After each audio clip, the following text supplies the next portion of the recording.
Hello, welcome to Flutterbug Auto. Today I'm talking about Sonic Racing CrossWorlds again, since it's gotten some new announcements at the Summer Games Fest. I am a little bit late to this one, but that's just because I've been busy working on this month's usually scheduled videos, but I still wanted to make sure to squeeze this in, so I hope you enjoy hearing my thoughts on this. So, remember the first time I talked about CrossWorlds, and I said Sage being in was perfect? They should stop and ship the game right then and there. Well, they did not stop there.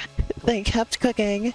In fact, it's overcooked now, I think. First of all, I found out that the extreme gear, which I thought was perhaps a feature this game could manage to have over Mario Kart World, is in fact just a normal cart essentially, and there's nothing special. Great. And also, not only do we have Zavok again, the guy nobody likes or cares about, we also have Zaz, another one of the Zeddy. Why that one? Nobody gives a shit about Zavok, but at least he's like the most iconic and recognizable one. What possessed them to add Zaz back in? Are they just gonna reintroduce one Zeddy per decade or something? I suppose it's possible that the others are in, but with the trailer and the leaks that I saw imply it's just Zaz. That's so fucking weird and funny.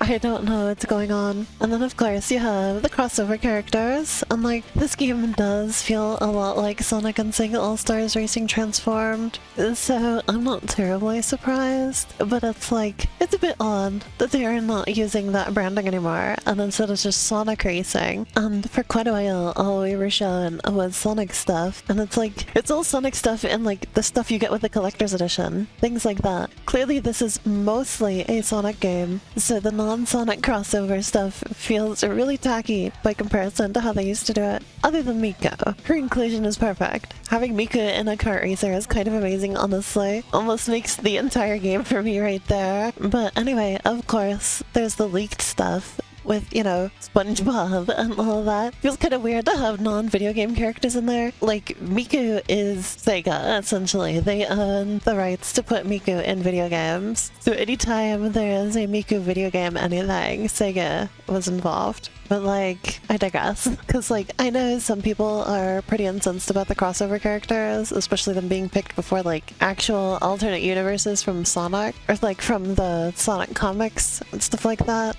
Like, it is kind of weird to see Sonic crossover with Minecraft and SpongeBob before the comics. I mean, they did show Sonic Prime characters, and I'm not a big fan of Sonic Prime by any means. In fact, I pretty distinctly disliked it, but also, personally, I'm not that incensed about it. It isn't the first time they've done wacky crossovers after all, and I think in terms of the game itself, it looks alright. It's nothing especially spectacular, but I am sure it will be fun. It doesn't have that much special going on, especially compared to Mario Kart World, but like, the Sonic Racing series isn't particularly known for being innovative, is it? It tends to come as a reaction to Mario Kart, doing stuff that Mario Kart already did, but with Sonic.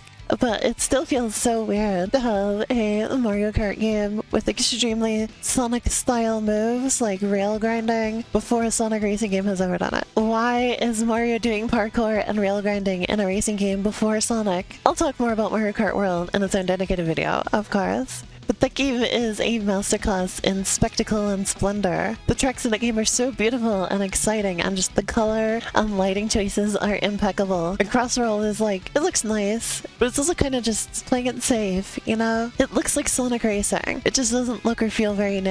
And again, all of this would be okay. I don't need it to outdo Mario Kart. I have Mario Kart for that. A perfectly competent Sonic Racing game would be fine on its own. But the reason I say it would be okay is because of, well, the elephant in the room, the price. In my Mario Kart World pre-release video, I mentioned that Sonic Racing CrossWorlds would at least have price over Mario Kart World, given that people are rather unhappy about that game's price. I was like, there's no way Sonic Racing CrossWorlds costs that much. You know it'll be cheaper. Well, I was kind of right. It's $70 rather than $80, but that's not the whole game. They're doing goddamn day one DLC and a digital deluxe version. Add it all up, if you want everything in the game, it's $90. That's right, it's more than Mario Kart World. The Switch Switch version is $60, but it's like they give you the shittier version for less. Like, thanks. And again, this just if you don't get all of the stuff with Mario Kart World, at least, you know, if you get it in the bundle, it's $50 and you still get the entire game, not a downgraded version, not one missing characters, the entire fucking game. I remember back in the day, people would like riot about Day 1 DLC, and it feels like even more unacceptable now if we're gonna start the game at $70. No way am I gonna pay $70 and then spend more on top of that for more stuff. It's not happening. I remember when Lego 2K Drive came out, and that was a full priced game with fucking added purchases on top of that. People fucking hated that game for it. There's no way Sonic's getting away with that shit. And speaking of rioting, people were upset about Tears of the Kingdom being $70. And that was a huge game. Sequel to one of Nintendo's best-selling games. Huge flagship title for them. And people were upset that that game was $70. And we have fucking Sonic Racing. $70. I have no idea what the fuck they're thinking over there. I think they're getting a bit too big for their britches. Sonic starts getting successful again, and they decide it's time to start shooting themselves in the foot